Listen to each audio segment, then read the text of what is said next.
start off with the prayer of gratitude. Thank you for holding this space with myself and Lua. Thank you for being such a beautiful team and such sacred souls who are open to becoming open and authentic in a container like this in order to strive for our true dreams and goals for the benefit of humanity. So may all beings know love, may all beings know life, may all beings know light, may all beings know happiness, may all beings know bliss, may all beings know peace. Thank you, everybody. So I wanted to start, I wanted to do a little bit of this astrological forecast into a little bit of channeling. I have like kind of like some business information I'm happy to share. I want it to be interactive and also have the tendency to talk fast, so I'm going to attempt to slow down. And also... is it cool if I record you on my phone? Yeah, I reckon, yeah. And I offer this all humbly. I have a lot to share as a manifester. It's my in the human design system, which we'll talk about a little bit, but it's my strategy to inform. And I think one of the quotes, which is kind of informing this section, is I saw a quote on like an Instagram post and I reposted it or whatever, but it says, "It's time for the forces of good on this earth to become highly organized." Mm-hmm. So it's like, you think you're organized, it's like, okay, there's more layers of organization. And then it's like, we just like literally, this game is just like, how fucking organized can we be to channel $1 trillion, $1 billion? It's like, these are the numbers that I play with. Billions, like millions are cool, but Trillions, yes. But more like billions and trillions, and so we'll get into that. But it's essentially, the more organized we are, and that's why I hold these sacred, is because these are the containers, the masculine energy that provides the structure for the divine feminine energy, which is the flow into the electromagnetic toroidal field of pure abundant potential. So that's what we're tapping into. So this forecast comes from a shamanic mentor of mine, Lena Stevens, and it's from the Power Path. But I'm just gonna like kind of also, sometimes my ego gets in the way of me speaking, so I'm gonna try to take a step back and channel through this, and then see what else I can tap into. Mm-hmm. So this is a man channeling a woman's message, so something like that. Okay. December is a big month and not entirely all beauty and fun, as we are still under sluggish influences keeping us focused internally, filtering and weeding out the debris of old emotional baggage, relationships that don't support us, habits that don't serve us, and responsibilities that are not ours. The good news is that we are very slowly moving out of the intense grid of the past. Several months for that for many of us have been very challenging. Okay, the main theme for December is get inspired. So that's what's motivating this. The most important area of growth and focus this month is around the reflection of what inspires you and whether you have what inspires you active in your life at this time or not.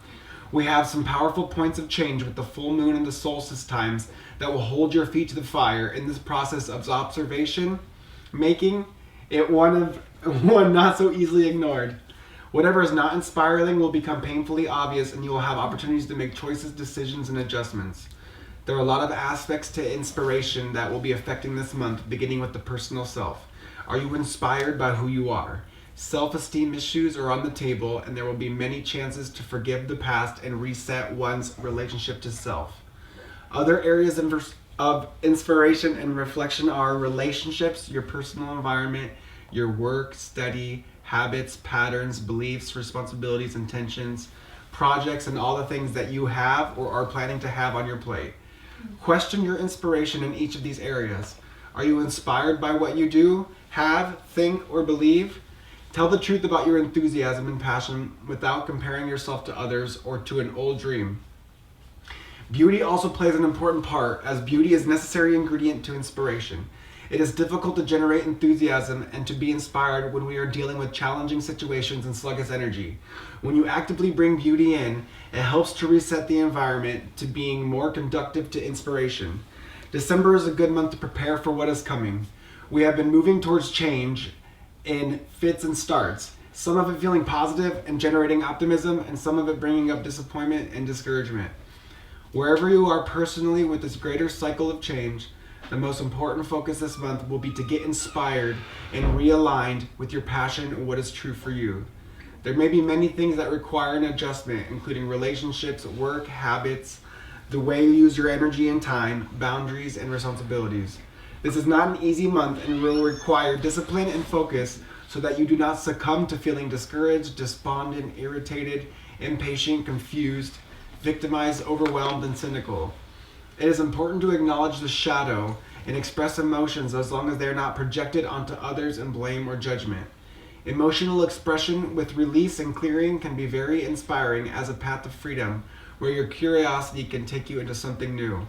The reflection of what inspires you will definitely bring up personal reactions to people, circumstances, responsibilities, and environments that you have been putting up with that are not inspiring to you. You then have a choice to either infuse them with inspiration or let them go. If you ignore them, it will not go well. It is also important this month not to become frustrated with how slowly things seem to move or how unclear the way forward seems to be. Get in sync with the slower energy instead of being in resistance to it. Listen to your intuition and open yourself up to following a dreamy future thread, even if the details are not yet obvious. It will be best to consider lightening your load, your schedule, and your expectations of yourself and others this month so you don't run out of steam and feel so overwhelmed that you cannot enjoy the season. So that's the first part. We can all take a deep breath.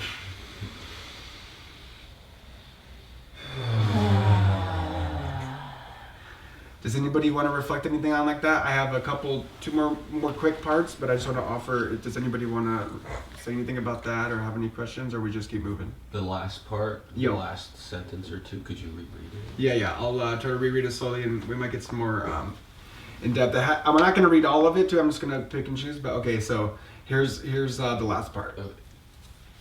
It is also important this month not to become frustrated with how slowly things seem to move or how unclear the way forward seems to be. Get in sync with the slower energy instead of being in resistance to it. Listen to your intuition and open yourself to following a dreamy future thread, even if the details are not yet obvious. It will be best to consider lightening your load, your schedule, and your expectations of yourself and others this month so you don't run out of steam and don't feel so overwhelmed that you cannot enjoy the season. That's a solid piece of writing, bro. Yeah. I salute. Sweet. Okie dokie. Inspired. Is Thank you. anybody feeling that way? You resonate with what's happening? So I'm gonna read personally and then the business part, and then I'll move on. So, you personally, get in sync with the current pace and you will have an easier time of it this month. Take whatever you can off your plate to avoid overwhelm. Get comfortable with not knowing the details of the future. Take as much time as you can this month to reflect on inspiration and whether you have enough of it in your life or not. Many things can happen on a personal level this month. Rebooting spiritual practices will set up a good container for bringing in more inspiration. Fortifying your boundaries and being able to say no to unreasonable expectations, responsibilities that are not yours, and unnecessary expenditures of energy will also help to clear the space for you to rekindle enthusiasm and inspiration moving forward. Choose a new area of study and have the courage to go for it can also inspire you. The keywords are new and inspiring. New and inspiring. Let's all say that together. New and inspiring. Okay. There's an opportunity for a big release, like an exhale this month, as you let go of effort and related stress from something that is not supporting you or inspiring you any longer. This could be a relationship or pattern or anything you believe you ought to be doing that is not really important or part of your personal truth. Take some time to rest and rejuvenate while we are still under the influence of a slower energy. The benefit to you personally this month is that you could lighten your load physically, psychologically, and emotionally. Be aware that in doing so, you are likely to disappoint others if they are attached. There is great freedom on the other side of releasing the uninspired bits of your life. There will be times of deep inner contemplation, balanced with times of important social interaction and shared communal experiences. Take time to acknowledge all the personal growth of this year to date and how far you have come. Although the future may not yet be clear, be optimistic about it. The key is inspiration. And I'll add imagination. Imagination. Inspiration. Imagination. Okay, so we're going to jump into business partnerships and projects. This is the area of potentially the most profound change. How many of you are in situations where you are putting up with aspects of your business, partnerships, and projects that are completely uninspiring and have been for a long time? You may have gotten so used to it that you no longer react. This month you will not be able to ignore where you feel uninspired and will need to take the opportunity to reflect on what you can do differently, what you need to change, and perhaps how you can re-inspire your projects or let them go. Even if you are completing something that used to be inspiring and now simply needs to be finished, you can still find a way to bring some inspiration into the task. The preparation for things to come includes taking a good hard look at your work life and making some practical decisions about where it is going and with whom. Sometimes you can be more inspired by the people whom you work with more than the project itself. It is a good month to reframe, reorganize, and reset this area of your life so you can move into the future with inspiration, optimism, and enthusiasm. And I'm just going to read this week. I'll read the full moon, which just happened at the beginning of our experience. It's funny because sometimes I'll read these and then I'm halfway into the month and she's like, oh, all these social experiences and like all this, and she'll be like, we're already in the magic of the message, so it's kind of fun. But so this was Wednesday night. This is what they wrote, and then I'll go into this week and then we'll move forward. So this is for the full moon. This is the full moon wisdom. Known as the cold moon, it is a good time to contemplate bringing the things into your life that do not inspire you to a natural completion. This moon comes with a need for curiosity as you set your sights on dreaming up something new. The full moon aspects bring a charged energy, not as intense as the full moon in November, but it can still trigger sensitive points, creating a great opportunity to continue healing the past. Have patience with your personality, and allow the spiritual side to be expressed. Listen to both and find balance. This is a good time to question your motivations and actions. How are you using your energy? Where are you spending your time and resources? Is it inspiring? If not, how can you make it so? What needs change? Honor the shadow. Be aware of your emotions, express them without blame or projection, and don't get stuck in the drama. Honor your boundaries and those of others. Use your intuition about what is right, and do something creative that brings beauty into your personal environment. And then this week that we're in right now, it is, we take the energy of the full moon. We take the energy of the full moon and use it to our advantage during this time frame. These days are conducive to opening the heart to more love and beauty, especially self-love. It is a good time to anchor something you have identified as a new inspiration or the re-inspiration of something old. There is also an opportunity to bring in more abundance. Work with gratitude and be inspired by what you have as a way to increase your sense of abundance. Connecting with what you are passionate about is also possible during this time frame. Anything you are not inspired by or passionate about needs further scrutiny if it's still in your life. Okay, I think I'll stop there for that channel, and then move on to a little bit more about human design and kind of business planning and kind of like a quick future of money.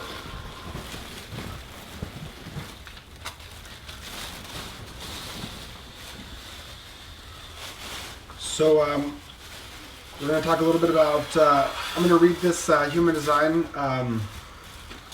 overview because I like the way that they worded it. And then we're talking about human design in the greater context of wealth building, wealth generation, wealth maintaining, and general abundance for ourselves, our families, and our communities.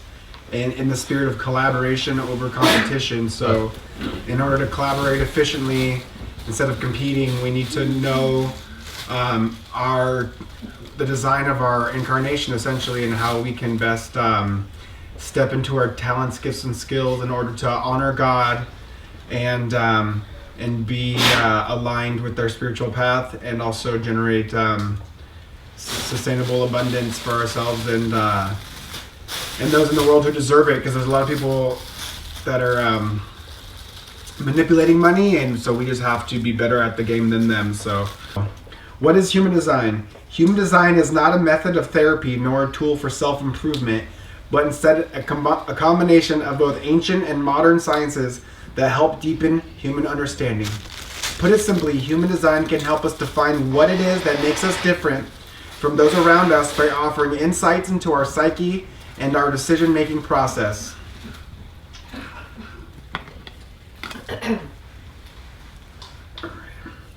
Within the human design, auras are energy fields that surround our body that have the ability to transmit our identities and characteristics. We are born with our unique auras, which are determined at birth and give us the roadmap to who we will become in this lifetime. In the human design system, 5 types of humans correlate to each aura: generators, manifesting generators, projectors, manifestors, and reflectors.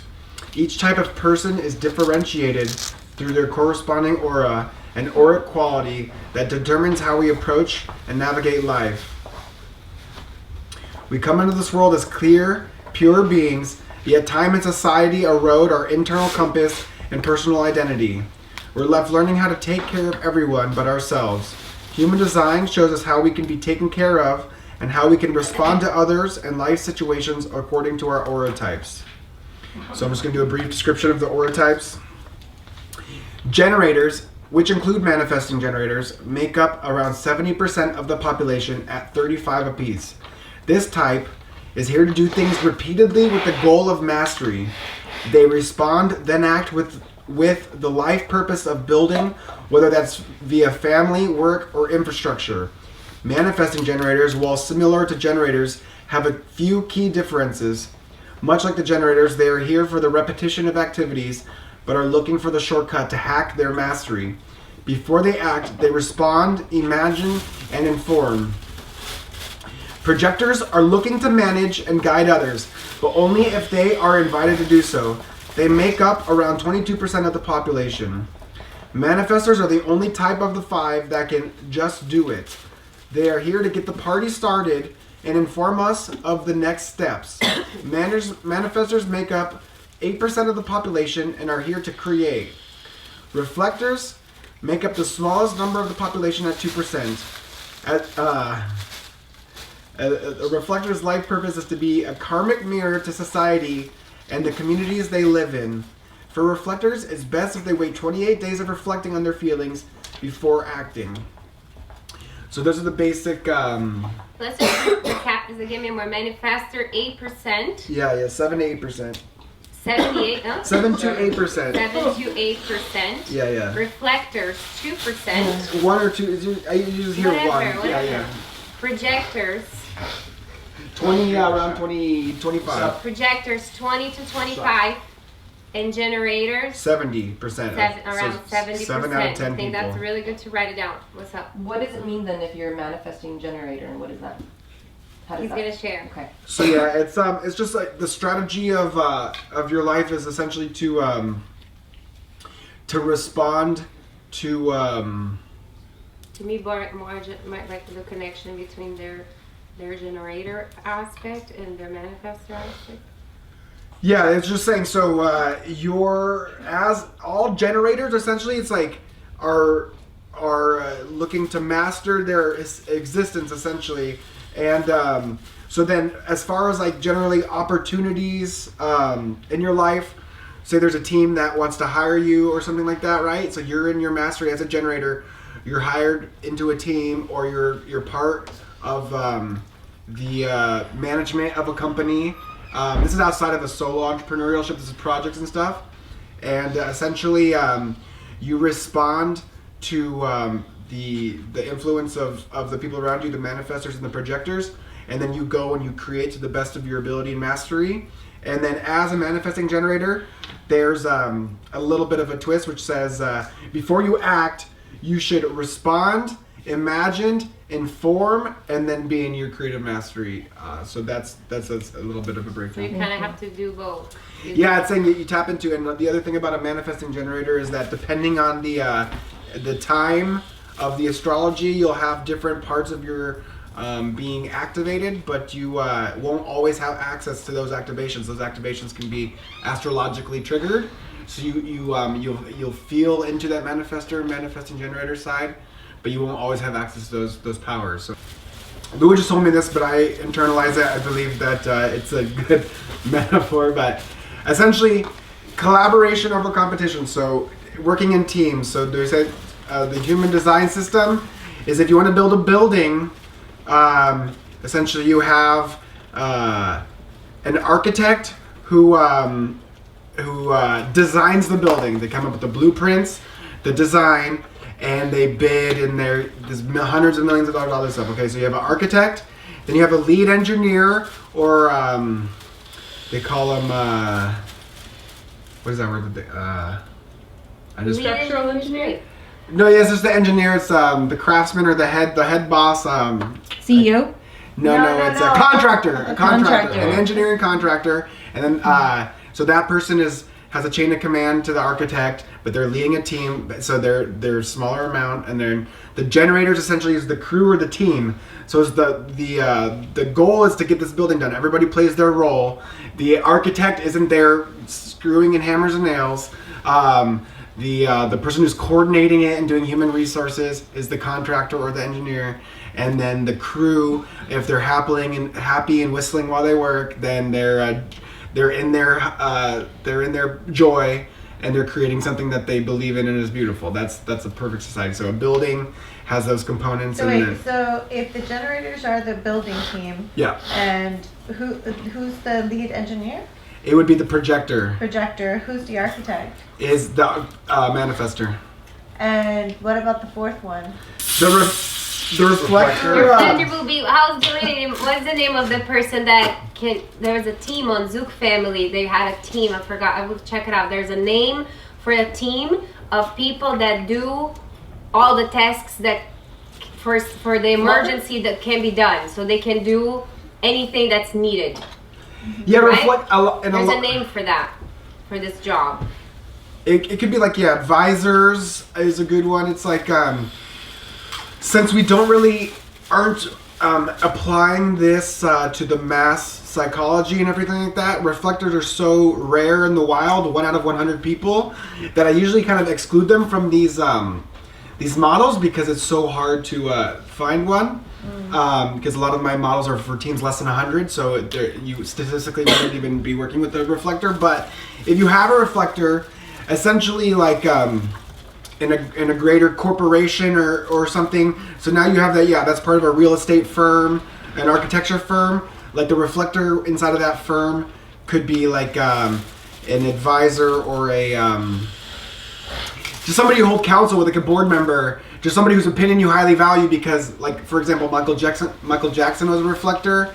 Things like this, like reflectors have the ability to be harnessed, the power be harnessed to be like, you can essentially be like, what is the collective unconscious thinking right now? And they'll be like, oh, let me tap into the reflector, the collective unconscious and reflect that as an advisor or any of these roles. So I would say if we actually adapted to honoring the reflector, they would just hold these positions of great feedback. I think they would be just powerful feedback, but we don't really know how to tap into them. So just want to say too, in this Zook Family events that I always mention is because it's all based on teams and everybody's part of a team and everybody has a job. There's another team called the feedback team, and there were a few people, smaller team, but there were a few people that was their job throughout the whole event, before, during, and after. They were having conversations and filling up feedback forms.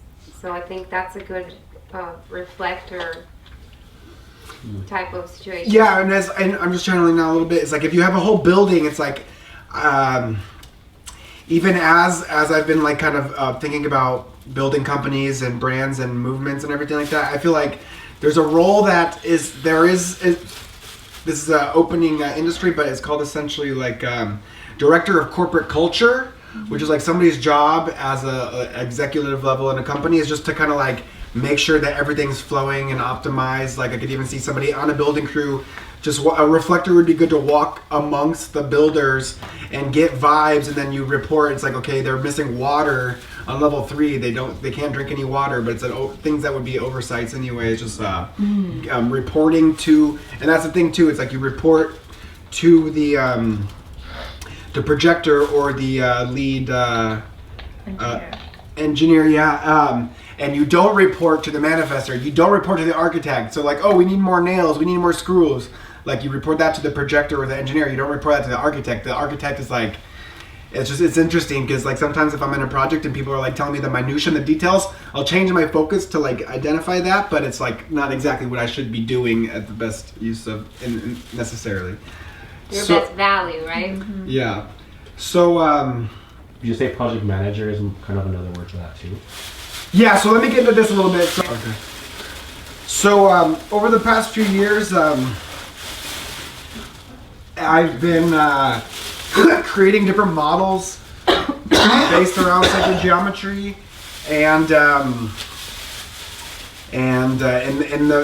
with the prayer, essentially in 2017, I was praying to God. Essentially, I was just being like, there has to be.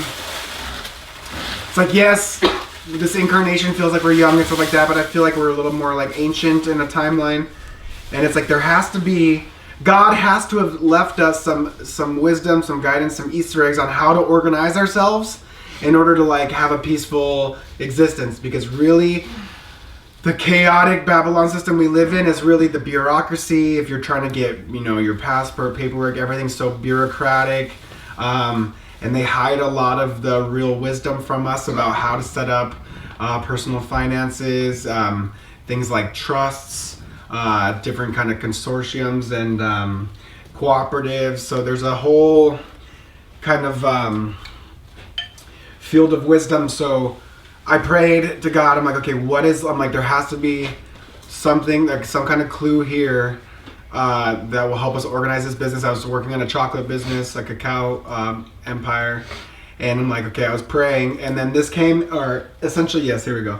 This came into my vision or whatever, the Metatron's cube, and I'm like, oh, okay, so I'm gonna work with that. I don't even think I really researched Archangel Metatron. Actually, I was researching Metatron since at least 2013, but this came as its own separate vision of, okay, here you go, here's the blueprint, here's the template, like, organize your mind around this, organize your community, organize your businesses and projects, and organize your life in order to maintain an equilibrium of peace and productivity and to generate abundance. Because once you lock this in with your personal incarnation, and then you need it, then you get into groups of people who have also modeled this in their subconscious and conscious minds, and then that's when you can really get into really powerful white magic, which is essentially working with angelic benevolent frequencies and intentions and businesses that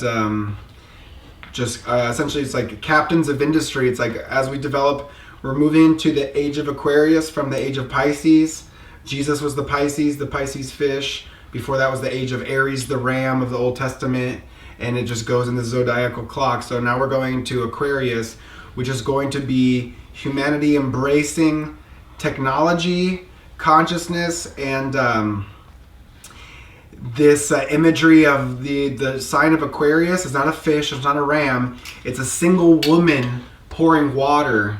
So it's humanity, which is a woman. It's not a ram, it's not a crab, it's a woman pouring water. The water is the consciousness, but also the singular woman is also like this individuality. So human design is the science of differentiation, what makes us individual. And then the age of Aquarius is embracing the individuality and the technology, and so it's actually it's like with Christ consciousness stepping into a new paradigm, because the Jesus fish, the feeding everybody fish, all these parables about Jesus and fish and lots of people, and is transmuting into one woman pouring water, which is also why they're trying to take us into this like meta 3D goggles. Everybody has their profile. Like I have my Facebook profile, I have my Instagram profile. So that's like, I'm an individual working in the pool of collective unconscious, but I represent myself as an individual embracing technology and moving out of the Jesus paradigm, at least as far as the Jesus fish, and moving into this new paradigm. So I think there's a new paradigm of equity, a new paradigm of business structure and infrastructure, a new paradigm of collaborating and generating wealth. So that's essentially, I prayed, I got this vision. So now almost all, as I was researching Archangel Metatron, the wisdom says that anytime you meditate on the geometry, or you look at it, or you work with it, that is praying with the angel, Archangel Metatron. So essentially, I like to surround myself with it. I like to think within the structure and then put my flow of energy into it. So anytime I'm thinking about a new business, new project, or even if I want to break down a day with the Metatron's cube, there's 12 circles. So each circle could represent 2 hours, and then it's a map of time for a day is 2 times 12, which is 24. So you can even break down your day like that. I believe that everybody should make a Metatron's cube of the things they're passionate about, either broken down into 6 or 12. For me, the Metatron's cube, you can work within the 6 or you can work within the 12, depending on what's necessary for each thing. So I believe if everybody, so like this would be like Taj, this is just a basic seed. I'll just share real quick. I haven't like branded it or whatever, but essentially everybody would have their Metatron's cube, and you can see that it creates a sacred equilibrium. So mine would be like my wife, my cats, my business, like my creative hobbies, my exercise hobbies or whatever. So essentially I would like be able to break down the 12 categories of my life that I'm focused on at this moment. It's like I'm not really focused on anything else, and I'm not really focused on anything less. I can be focused on these things in different percentages, but it's like, I think if we all had these attached to like our Facebook profiles or LinkedIn profiles, if we could just see inside somebody's soul and they're like, this is where I'm at right now. I love cooking, I love my cats, I love my wife, I love making music. And it's like, these are the 6 or 12 things that are me at this moment, and those can change. But I think that would start to level the playing field. Or if we had our human design like in the middle, our name, and then essentially a snapshot of our soul at that moment, I think that would like propel social media forward a lot, because still social media hasn't really embraced this occult wisdom of the human design and astrology. I think you can use it for forming groups. I think you can use it for dating. I think you can use it for just relating and having hobbies and everything. I think the human design, when well used. So this is a map of a team. This is 12. This is a human design. And I broke this down by statistical probability of the human population. So there's not even any reflectors present. If we got reflectors, then you would just plug them in. Essentially, generators being 7 out of 10 people at any given time. Generators are just statistically going to kind of dominate any real group. So it's important to know who your generators are, because also like for the manifester, one of our things is that we can be the perfect slave, because manifestors are raised in a generator society. If there's a lack of generators, or if there's a generator job, the manifestors will just be told to do it or made to do it, and so we conform really well to generators, but that's not really honoring our incarnation. So essentially there's one manifestor out of a group of 12. And also I encourage everybody to think big with their businesses, their projects. Like I said, right now, being on the board of directors of a multi-million-dollar project might seem daunting, but it's like, I believe that we all have that potential and capability to achieve this kind of greatness. You also, there's a book called The 4-Hour Workweek that was published. And so essentially this gentleman kind of broke it down and figured out, he classified it as something called the new rich. So the new rich is where you can travel anywhere in the world, dedicate 4 hours a week to your passion, gifts, and skills to generate the income needed for you to sustain your livelihood, and travel all over the world. So the new rich is not a mansion anymore with all this. It's being able to travel, it's being able to go to Bali and have a laptop and live at a retreat center or whatever. That's like the new rich, is that we're stepping into this new paradigm of the digital nomad and everything like that. But I still think that within the paradigm of a 4-hour work week, I believe that we can all potentially get to that point where 4 hours a week we're dedicating 100% of our energy and attention into into our business, and it's generating the livelihood to sustain us. Now, I think that if you want to work a 40-hour week inside of this perfect paradigm, that's an opportunity to do 10 different projects that require 4 hours of undivided attention a week. But now you start stepping into owning equity in different projects that also have their own team members that are equally excited about a project, propelling it forward and taking all those stresses. Oh, I don't want to be my own lawyer and my own tax accountant. I don't want to do all this. It's like, that's why you build teams around people who, like, if you had an accountant on your team that worked 4 hours a week to make sure that all your shit was squeaky clean and perfect, that would be helpful, right? You know what I mean? And so, so this is a statistical breakdown. So manifester, there's 3 projectors. In a perfect world, projectors work best one-on-one. So if you're having a business meeting and there's 3 people in a room, one's a projector, one's somebody you're trying to get money from, and the other one's like a business partner or something, then say your business partner is a generator, and this person, you don't really know who they are, like they're just your prospect client or whatever, say you're trying to get investing, like your investor. So like they could be having a conversation, like they might even dominate the conversation if you're in there trying to flow. Or as a projector, you might be able to like feel like you're in the conversation, but you're probably not going to be, actually you're almost for sure not going to actually be in your full highest expression. Like if that generator is out of the room and you're representing your project team or company that's looking to pitch, then the projectors, they thrive in one-on-one. That's why it's also good to have them in human resources, so that people can come to them with problems, they can interact with them one-on-one, and then bring the information to the manifestor, to the leads or managers or whatever to get it, but the one-on-one. So that's why I like to also even look at this astrology in the moment. If you're trying to achieve, say you're trying to raise $1 million and you're looking at this investor to invest, it's like if you have a team like this built out, you can actually look at the astrology and be like, oh, actually it's this generator whose astrology is exalted today, and they should actually be representing us to get this money. It's like you can actually start taking members of your team, and on the days that their astrology is exalted, you can have them make calls or businesses. Like that's why I really like working, because it's not every day is your lucky day, but if you have 12 people working with you, then whoever's lucky day it is, like you can funnel the energy to them. That's kind of how I like to look at it. But so 1 manifestor, 3 projectors, and then I have 1, 2, 3, 4 manifesting generators, and 1, 2, 3, 4 manifesting generators.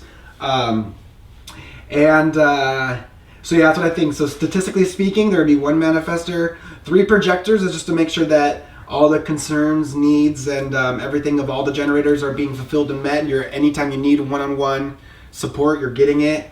And then then the manifestor has 3 projectors reporting to them to make sure that there's oversight. And then I believe that the toroidal field, which comes from this teamwork, and there's an exercise you can do with human design. You can put everybody's charts on top of each other and create, and like you essentially fill up the whole human design chart, because everybody has their little building blocks, but you can make a team which there's nothing missing. It's the human design is electromagnetic, and opposites attract. So when you look at your chart and others, you want to see the differences, and if you connect on the differences, you can see there's the channels they connect or they don't. But that's how you know you actually have an ability to connect deeper with somebody. If you look at your chart and somebody else's chart and there's no connections, they're like, oh, or your charts are exactly the same. You're like, oh, I'm literally not going to learn that much off you. I can enjoy spending time with you or this or that, but there's literally like, we're the same person essentially or whatever. So you can just know how to approach them. They're not going to necessarily have the deep life lessons for you that somebody who's your opposite would, that can connect those channels. And those channels come from the ancient Chinese divinatory system called the I Ching. Mm-hmm. So that's part of the human design is the I Ching, and you can pull I Ching like a tarot. And I also wanted to mention that for tools, it's like on this path there are certain occult and magical tools. We're probably all familiar with them, but I believe the tarot is a pretty profound tool, and there's many hidden layers of the tarot, so I could share more about that later. But these are tools. So if you're faced, I've had that before, I'm like, oh my gosh, should I sign this contract today or not? I can look at the astrology. That's God's sky clock telling us where the cycles are and how to flow with that. I can divine with the tarot. I can divine with the I Ching. There's a lot of times I contemplate the I Ching, even though I'm not like obviously Chinese and I'm not appropriating it, but I resonate with it. So those are all involved. So now you have a team of people. Great. You've figured it out. My friend put it this way. He said that if you create the right team, there's something. He says it's essentially the same thing as guaranteed success. It's essentially that team. If everybody. He also said that you're supposed to work in each other's auric fields, like say in an office or something, like 50% of the time, in order to really tap into the full energy. Because like there's sometimes energy gets lost just in emails or whatever communication. So if you really want to achieve something great and profound, if you can just figure out how to get a team together, even if it's a burst, you get a team together for a month to just crush something out, and then once it's really been solidified, you can kind of go into your own places and then keep the machine running. Yes, please. Oh, sorry, I don't want to cut you off. No, it's cool. Okay, you said there were 3 projectors, 1 manifestor, and Yeah. is that 4 generators and 4 mani-gens? Yeah, I just put that statistically speaking. Yeah, this is all just Okay. like baseline. Like like I'm trying to like figure out what the statistical probability Yeah. of having this would be. So yeah, that's pretty much how it would be. Like you could maybe take out you could take out a generator or a manifesting generator. You could put in another manifester. You could put another projector. But it's also like you don't really want 3 manifestors necessarily, unless you're just like, well, we need like perspective, like as fuck. Like we need all the perspective. It's like, okay, get like 3 manifestors to put in their master plan, like their it's essentially like a bid of architecture. Like I want to make this beautiful building. We have $100 million budget or whatever. It's like, okay, let's get 1 architecture's opinion or 3 architects' opinion. Like sometimes 3 architects might be too much. They might start arguing. They might like obviously you'll figure out a design. It'll be like the best design wins essentially, but.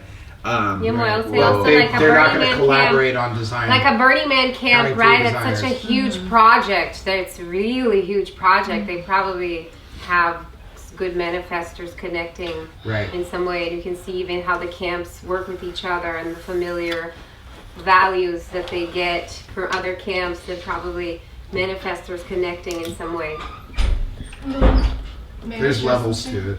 1 second, Jade. I think you wanted to continue your question, or no? Oh, I just wanted to see, so manifesting generators and generators, those are together in that 70 to 80%, right? Those are grouped Yeah. together. Okay, got it. Yeah, and then this number can vary Mm-hmm.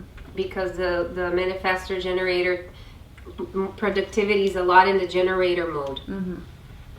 So you can be more or less. So for me, this geometry, like since 2017, so for about 5 years, I've made websites based on this. I've made these models. I'm going to keep diving in. But for me, it's literally a portal of infinite creative potential and abundance to tap into through the center, essentially. So, yeah, for me, it's just it's fractal. It's like it reflects into all parts of life, into the very cellular structure, to the macro kind of cosmovision. Also, something that I wanted to share is something that's guided my life is our ability to acquire resources is directly related to our creativity. Essentially, for me, that's been big. It's like, for me, I know there's no bounds to what I could achieve. Just depends how creative I am. So you might be like, oh, I can't find a job. I don't know how to. Let me think how to say this correctly. But it's like if I want to raise money for a business, it's like my creativity is like, how many people can I write? How many more people can I think about writing? Like I write a letter. Obviously, it's good to have a business plan, a pitch deck, and all these things. So let's just say that. But it's like your creativity to tap into your network, to tap into resources, to tap into websites, to tap into things. It's like if you just like keep being creative about how to get resources, like you can attract them into your life. This, I was like, okay, then I was trying to get tap into the logic. I was like, okay, can I use this design to figure out how to set up equity in companies and projects. So I call this a new paradigm equity model. Essentially, say you're part of a team or a company or a business or a startup. This is also very kind of entrepreneurial friendly, serial entrepreneur. So that if you're a part of a team, say a team of 12, and I was thinking about maybe even saying Imago for this, just to put it in perspective. Yeah. Let's say Imago. My wisdom to them, at least in theory, I think, right? I'd have to channel further, but it's like, Mihao would get 10%, Roxy would get 10%. Like whoever is like the core team. This might not even make sense. I'm just putting it on them anyway, okay? And I can switch it. Yeah. Anyway, so that they okay. So Joe. Orson. Okay, so they would get 10% as like the core founding members of this team, right? And then so that takes up 60% of the company. So that's the equity of the company. So what are the profits? How do we split it up? That's equity. One thing, has anybody heard of vested interest? Raise your hand. Vested interest. You heard of vested interest? Okay, cool. So vested interest, which is say Imago steps into this paradigm of equity, okay? They have their core members, and then here's 5% of the company Imago, okay? That means if all these people are working at their highest excitement, you're gonna reach a level of success that you wouldn't reach if the whole energy is just on Mihao, just on Joe. It's like you need to step into. So what this says is that for 4 hours a week, so 4-hour work week, that's what this book was written, a bestseller. It's like the new paradigm of the new rich, 4-hour work week. So we're trying to tap into that. So 4 hours a week, Mihao has to spend his undivided attention into pushing his part of the project forward. You know what I mean? And so then say like a 5% interest. Also, most people don't know this here, but this is some wisdom is that I was part of a cannabis company business incubator out of the Bay in Oakland. It's called Gateway Incubator. They had a co-working space, which is super eerie. So they had membership to their co-working space. And then they did this thing called the Gateway Incubator, an accelerator, where they so you have a co-working space. There's like 30 businesses, say, co-working from there, and everything. So they take these cohorts, which means like sessions, essentially, of 6 companies that they are vibing on. They're on their shit. They're like good companies, or they want to have faith in them. So what they do to that company, this is a real world thing. They get so they paid them $50,000 cash investment for 5% of their company. And then that immediately valuates the entire company at $1 million. If 50% is 5%, if $50,000 is 5% of your company, and you get somebody in your community who invests $50,000 for 5%, let's say, that immediately gives you $1 million valuation. And then you can also, so at this point, say that you own the other 95%, or you can bring in other partners or this or that. Vested interest means that, say we use Imago, it's like essentially vested interest. So say I get I get co-founders to start a company, right? Like me and Lua. Yeah, so say Ascension Arts. So Danny and Lua, vested interest is saying, okay, we're on a grassroots budget right now. Essentially, we can all get salaries, like small salaries, or we can just pay for the business to operate, and then essentially not take salaries, like defer salaries. But you get something called vested interest, where this is good for co-founders too, because the bad way to do vested interest is that Imago starts. Say they get somebody new, Ralph. An outsider. Yeah. Who is this guy? They get an outsider named Ralph, and Ralph's like, "Dude, I promise you the sky and the moon and the stars. Meow. I love your eyes." It sounds like Ralph.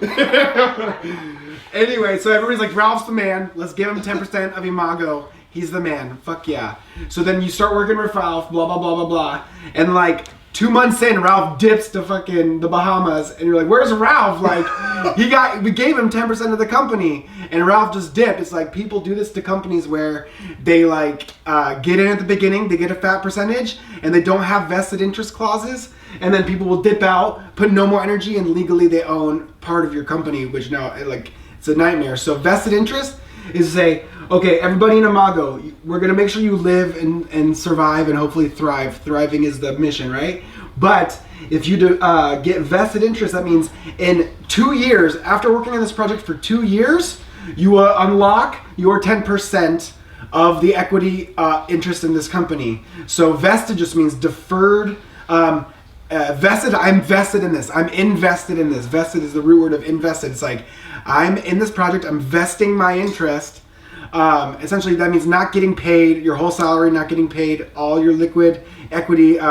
Essentially, once I unlock my 10% equity, I could sell it, I could trade it, I could fuck around with my 10% of the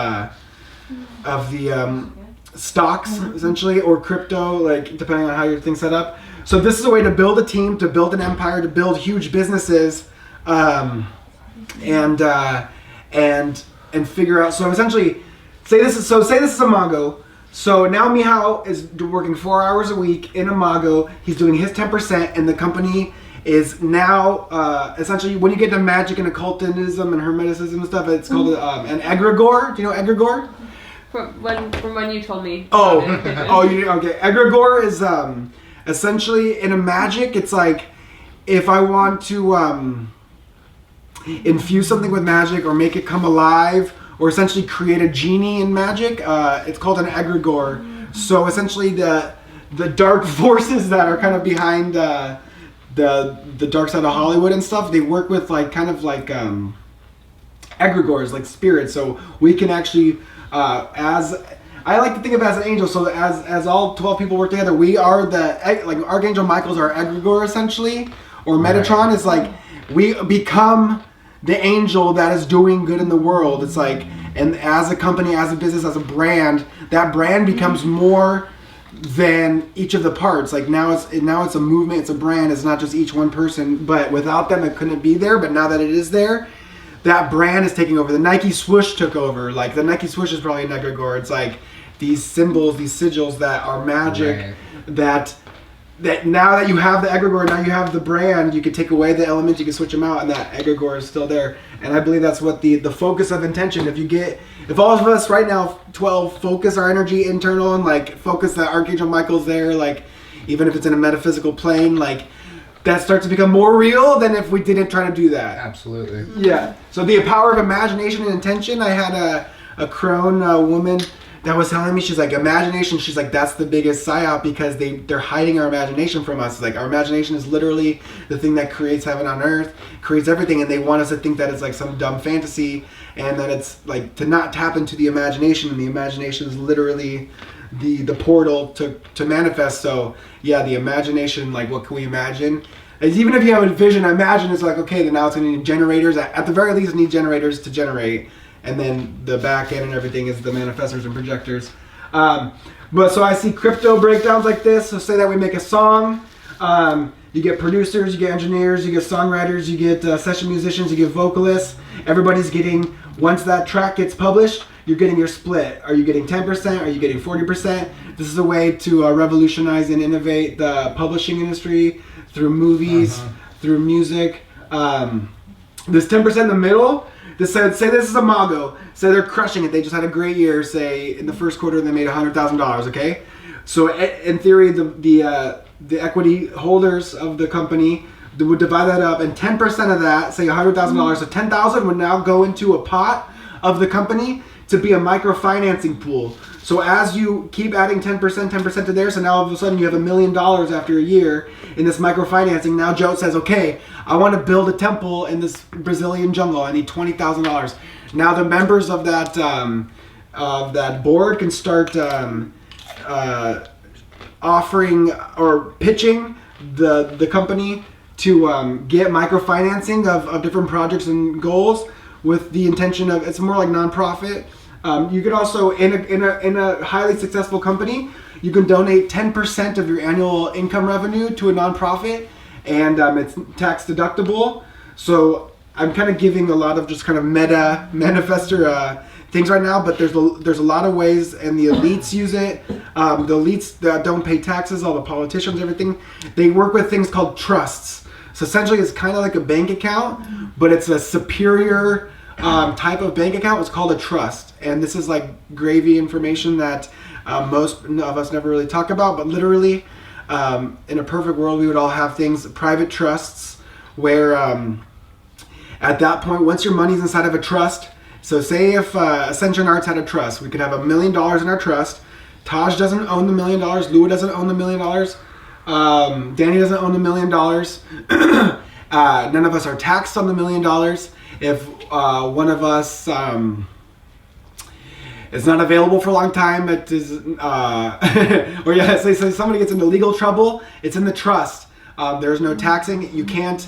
So say that it was all in It Miami. can't be seized. Yeah, it can't be It seized. can't be fined And it can't. And Can't be taken away from you. correct. And because it's not yours. yeah, and so but you're stewarding But you have this. control over You're it. stewarding. This is how all the rich elite work too. They work inside a trust. So technically, the richest people are on paper. They have liquid, but they don't.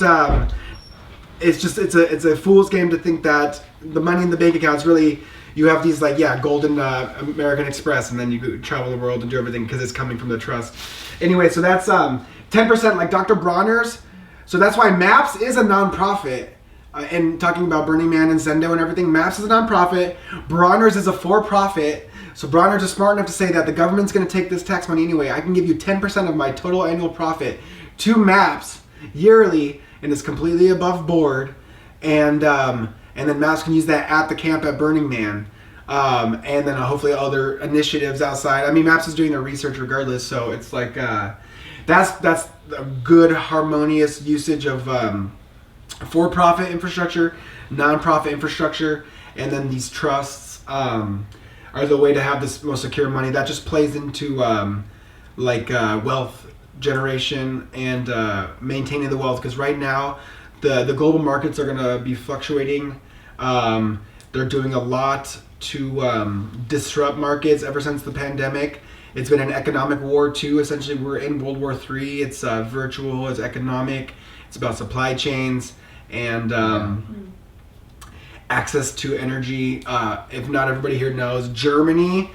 So the United States is playing 5-dimensional chess war games right now, and essentially the United States just bombed the biggest natural gas pipeline that goes from Russia to Europe. What?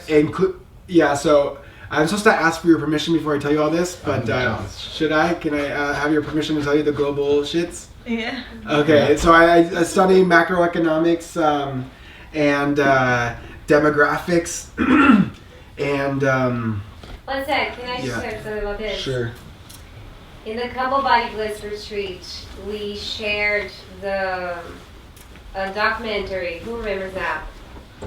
Who watched that? It was very late, so we kind of stopped because it was huge. But we watched, I think, an hour and a half or something. It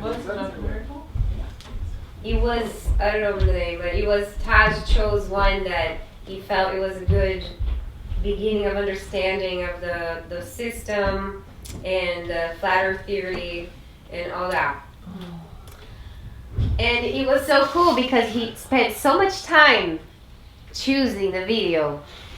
It's really hard to find information, and even the ones that you find, he might necessarily not agree with everything, but it's just the thing that someone made that is better explained. Mm-hmm.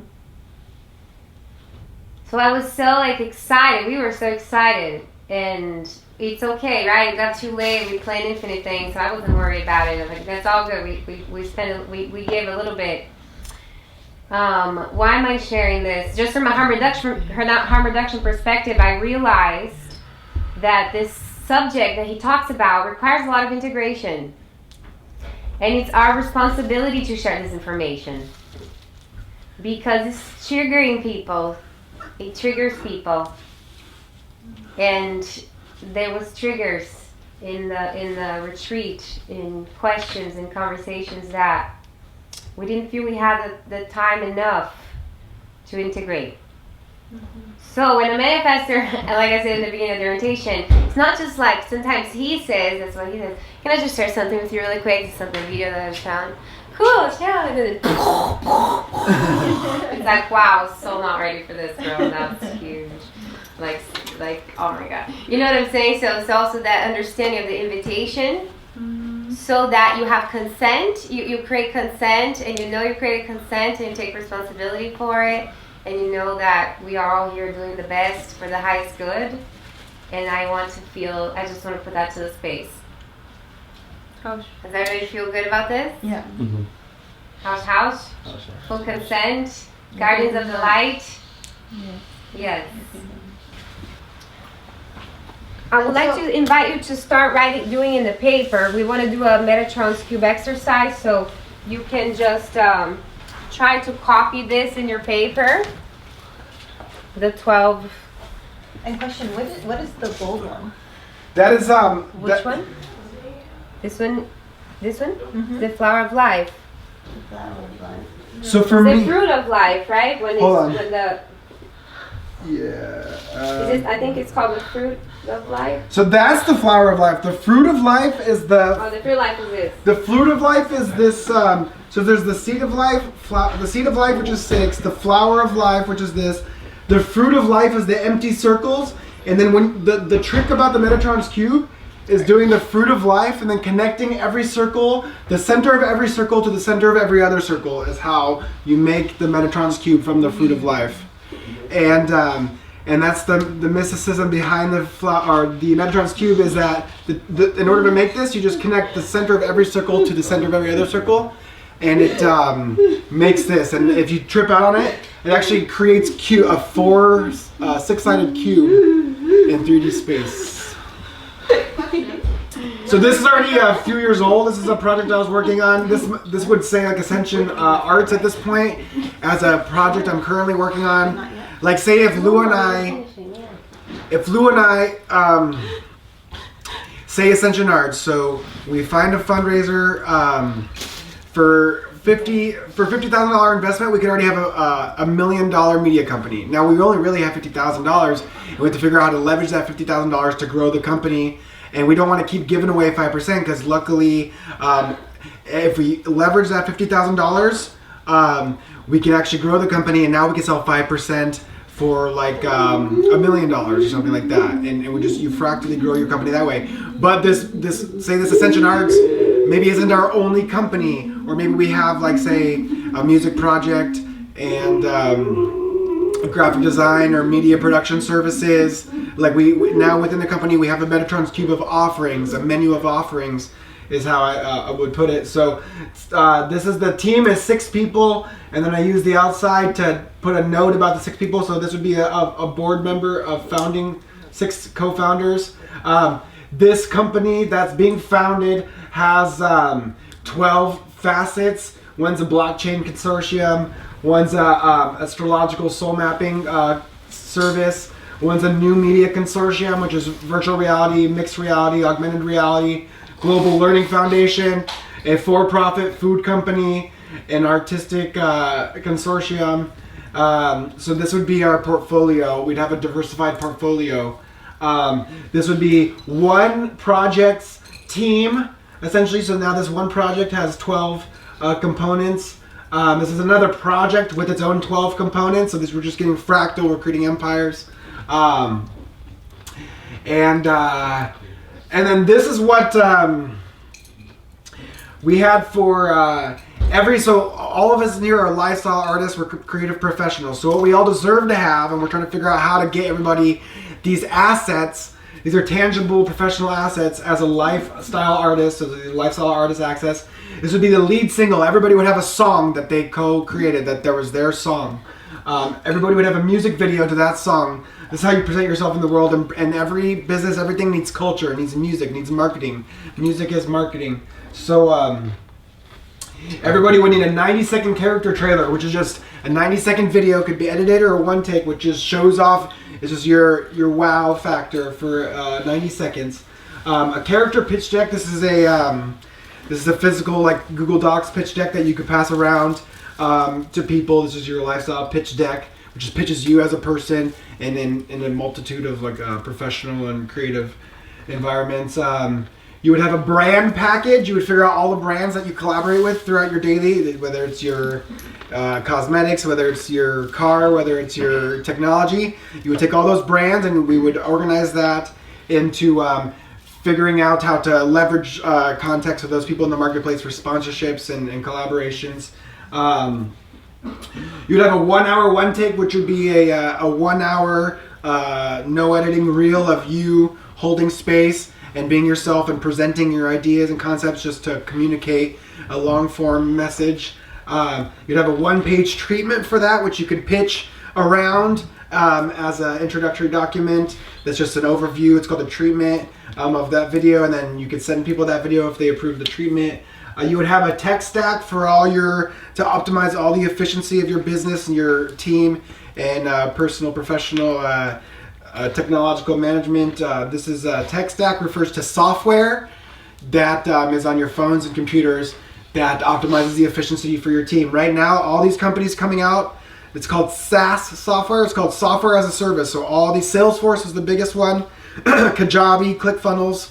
It's all, what is a software now that exists that replaces like 30 jobs from the 70s, like your accountant, your fucking all this shit. I can try to be more detailed. I was being more pirate economics. Yeah. So it's essentially, just optimize all that shit. You don't need all these people. This software does this. Software as a service, SaaS. And this is the booming tech industry. It's actually built around SaaS software. So God's got jokes and he's putting in SaaS rules the world. So you'd have a custom technology build out. This is your hardware. This is your physical technology. Servers. No, this is like your home, like your computer, your monitors, like your gear. Bluetooth. Yeah, most people don't have like heady Bluetooth headphones. Most people don't have like just shit that makes life so much like you want to get extract the richness from life. And get toys. Yeah, gadgets and From Trap Santa. This is an integrated social media program. Everybody deserves that, to have just your social media is dialed. It's managed, it's dialed. That's an integrated social media program. And then a website that aggregates your social media, kind of like a next level of a Linktree or something, where it's just like one website that just like crushes, but it's like also reproducible. Everybody has one, and it's like disrupts, like an old MySpace, like a Metatron's Cube MySpace fusion kind of thing. But that's kind of like what LinkedIn is. We all need to be treating LinkedIn like an exciting Facebook from like 2010s, because that's the professional, like anything you want to make money, like that's a professional network that's craving original content. So like essentially the energy you're putting in. Making toast. Is somebody burning toast? Yeah, Laura. Okay, or at least on top of it.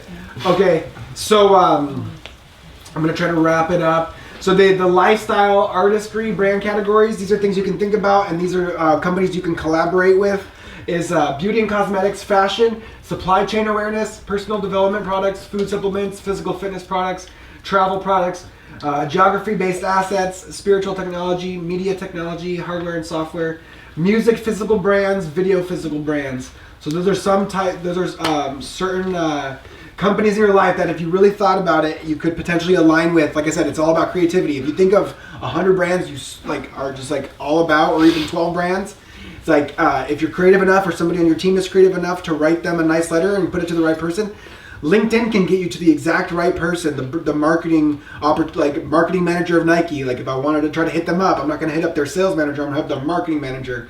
And LinkedIn can allow you to send direct messages like a social media to these high-powered people. And if your product is dope, like, you know, and all that. So we want everybody's products to be dope. This is technically a breakdown just to say that I've done the math and everything like that. We're not doing this for our personal brands right now, but once we have a well-oiled machine, this is essentially 1 day of your micro content being published from, you would capture macro content like a podcast of an hour or more. You'd break those into clips, and then you would publish throughout the week. So this is day 1, day 7, and these are 1, 2, 3, 4, 5, 6, 7, 8, 9 times a day that content is being published to 9 different platforms. Oh no, 7 different platforms. Wow. So that's already, like, we're not doing it, but that shows you that's how you do it. Yeah. And then so this is, I wanted to at least pitch. I believe that this is $1 billion idea, and then we can kind of close with this. And this is why also, as a manifester, as an architect, a social and civil architect, like I really feel responsible For my people, I would feel responsible for what you eat. I feel responsible for the cleanliness of your water. I would feel responsible for the quality of your education for your children. I would feel responsible for your access to healthcare. I feel responsible for everybody's shit, so that's why I try to study everything I can about every industry that makes up the holistic society. Essentially, we need a complete replacement for the broken society. We don't need to destroy all the buildings. We just need a working alternative model, which is going to be on the blockchains. It's going to be crypto, so everybody gets theirs and it minimizes corruption. But we need a model for everything that we take for granted in society. We need a hyper-sustainable, reproducible, festival level, Burning Man level, alternative economy ready to go. And so we need to be working towards that. So essentially, this is using the Fruit of Life, Metatron's Cube, and the 64-star tetrahedron. So this isn't even the 64-star tetrahedron, but I really like the 64-star tetrahedron too, because the human design is the 64 gates of the I Ching, and the 64-star tetrahedron is a sacred geometry representation of the I Ching, of the human design system. And so what this represents, though, is that as a company, this would be a 10-year plan. We would have we would take in 12 artists at a time. We would call that a slate of artists, which is like a group of artists. Take on 12 artists, give them all that single song, give them all the music video, right? The whole thing we talked about. Set up a multi-platform network, and then we would do that 64 times. So we would take a Metatron's Cube, we would multiply it by a 64-star tetrahedron. So that means over 10 years, if we apply that strategy, we get 768 total lifestyle artists that have come through our engine machine. And then if we put that on our own kind of Netflix competitor, where it would be live streaming, or this is where you go to get your entertainment, like as a competition to Netflix, if you will, there would be 32 artists per hour live streaming on a 24-hour live stream. So anytime you tune into our channel, you can pick from 32 different artists having content at that time. And we'll all have content 24/7. So I believe that if we're connected to every single artist, brands, and we're leveraging music and marketing and brand sponsorships and everything like that. Imagine if like Netflix had like social media profiles for the creators, and then people could vote with money or donations on like, it's just an integrated model. I believe that's essentially like $1 billion idea. Obviously, I haven't done it yet, but I'm just saying, as a manifestor, that's where we're thinking a lot of times. Like, okay, how do we have $1 billion ideas? Because I could pitch somebody right now for 5 to 50 million, but I need to know that, like this Metatron's Cube. That's why I need to know that the Metatron's Cube is tight as fuck and can channel this millions of dollars, or like a $50,000, $100,000. But so how you do that is like, we take everybody's visions and dreams here. Whoever's like ready to go serious and can channel between 10 to $1 million, and then as a consortium of people with diversified interests, we can receive large amounts of money. Because the thing that's not going to go away are the whales and the angel investors and the hyper investors, because the wealthy people are keeping their money. What's going to go away right now is the middle class. They're trying to kind of phase out the middle class, get a bigger social class economic divide between the hyper rich and the poor, kind of like a Hunger Games situation. But there is optimism, because if we work together, and if like we really keep the high vibe, spiritual entrepreneurs, the angelic benevolent frequencies, there's also angelic benevolent frequencies with tens of millions, if not hundreds of millions of dollars, looking for us. As we have to turn on the light, our own light, we have to step into our full potential.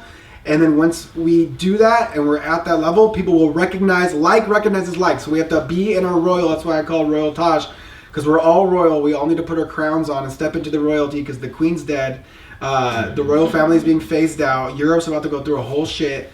The United States, in the next 10 years, China, manufacturing is moving away from China, because China is not going to be the world's manufacturing superpower anymore. A lot of that industry's got to come back to the United States. So the southeastern United States is about to blow up, like Alabama, like over there, the southeastern. A lot of industries going to come back. Car manufacturing. They're going to be shifting the economics. They're going to be trying to phase out the physical dollar, and they want to have digital dollars. It's going to be credit cards. Yeah, like a credit card or a phone, like an Apple Pay, but it's going to be from the government. They're going to send you stimulus checks straight to your phone, kind of thing. They're going into this new age of Aquarius, like smart money kind of paradigm. That means they have a lot more control over us. So if you're a bad boy, a bad girl, they can take away your access to this. But if we continue to be graceful and navigate these changes, essentially, like probably in the next 3 years for sure, but they want to try to make everybody adopt the digital currency and start phasing out the dollar. They can say like, oh, COVID's on this dollar, so now we can't use dollars anymore. That's like a big thing. Since COVID started in 2020, they've printed more money than they ever have. So the United States dollar supply has doubled, and so that's why we're getting hyperinflation and deflation. There's these different aspects of the economy happening, but essentially they're going to just print more money, and then it's going to kind of crash. Like there was this recent crypto bank thing called FTX. It was a huge crypto holdings. They just took, every time they do this thing with crypto, they take billions and billions of dollars out of the money supply chain. That's how they clean up their mess. They pumped, like that's how they gave everybody stimulus. They gave all the businesses PPP. They printed trillions of dollars, and now they're going to probably do that 1 or 2 more times, and then they're going to flip everybody into the digital currency. So what I think is that like they were giving the stimuluses for the pandemic and stuff, but I think they're going to give everybody around $10,000, and they're going to say like, okay, you have to use this within 90 days so you actually stimulate the economy and just don't sit on your $10,000 or whatever, right? So, but in my opinion is if we have like 12 people or 12 groups of 12 people, which is like 144, and then we all get $10,000, then all of a sudden I think, I'd have to look at the math, but I think it's either, I think it's 1,440,000. So it's like, okay, if we were just organized on that level. We could all just invest half of it. Yeah, I'm just saying, I believe that's the highly organized thing that I mentioned before. It's like, I think that like, we need to continue. One word of wisdom from one of my mentors is 10 people within 10 miles. Like strive as a personal goal to have 10 people within 10 miles of you that you can rely on during any kind of like crisis, because it's going to be really beneficial. And if you don't know 10 people within 10 miles, it opens up an opportunity to make friends and grow your network. But it's going to be a lot better to know 10 people within 10 miles if anything happens than to not know. What do you think about self-sustainability through farming, so that your food and everything and your growth is also taking care of you? Because if you live in like a city vibe, there's too many responsibilities, but when like a farmer vibe, it's like a little less, and you can be off grid and all that solar panels and shit. So mi amor, you can teach the exercise. Okay. So did everybody I draw asked it? them to draw the Metatron's cube. Did everybody draw it? Mm-hmm. To draw it, I say, you already did, but my trick is to do 5 right down the middle, and then fill in the 2, and then just create a diagonal line for each one. I don't know if that makes sense, but 5 down the middle, boom, and then fill in the rest is usually the easiest way to bust it out. So if you guys will humor us and allow you to come into focus and attention with your higher self, your higher purpose, your inspiration. And I say through a state of inspiration, please, you could also just make a list of 12, like that's the cheat if you're just trying to bust out 12. But yeah, to draw that shape is really sacred, and to get used to it, that's really working with the Archangel. But please think of, you can think of 6 or 12. I recommend 12, but you can do 6. Areas of your life that you want to like if you show to somebody else, this is an exercise for yourself, but so say you're just super passionate about tennis, say you're super passionate about your academic career, and so just write down 6 to 12, either 6 or 12, of the areas that you want to, moving forward, want to focus your time and energy, and you would also be willing to show people or admit that these are your areas of focus. So yeah, please do that. Taj, did you see what goes in the middle? Or we're starting around the middle? Yeah, the middle is like the ego, like the thing. It's like the generative source. Yeah, it's like the point of focus. So that could be a business, that could be you, your identity. Got it. Yeah, I think so. You want more time? Did you see what goes on the outside edges? The outside edges is things like, so just to reference this again, it's like they can either have the same equal value, or they could be less priority but still a part of your life. So either you have like 5% of your attention rather than 10%, or they could all have 8.3% of your attention. So it's something like that. It's like a secondary thing. But if one of these, if one, like mine says mindset architecture, Yeah. is the periphery something that's related to that? So If you want it it's to be. good to organize it that way. It's good to organize because the Like ones touching, business. the ones that are Yeah. touching each other, they could have, or they could just be like. So if you're, I say doing all Business 12. related, personal related. Synergy. You know what I'm saying? Yeah, synergistic. Yeah, and ones that Create face your each own. other, opportunities that face each other, they also like reflect each other, kind of thing. And just say too, most of the classes of the Ascension Academy, everything about the Ascension Academy since he's been since the first has been used this way. So we just create a harmony that works for us, that supports our zone of channel, and that our students are able to understand what's going on. So you will create that harmony through your practice as you work with it. The other way to use this model too is I just want to tell you is that if you work with a 6, so you would use the outside one to write a note. You're like, oh, I need to talk to Samantha. Samantha would be great for this.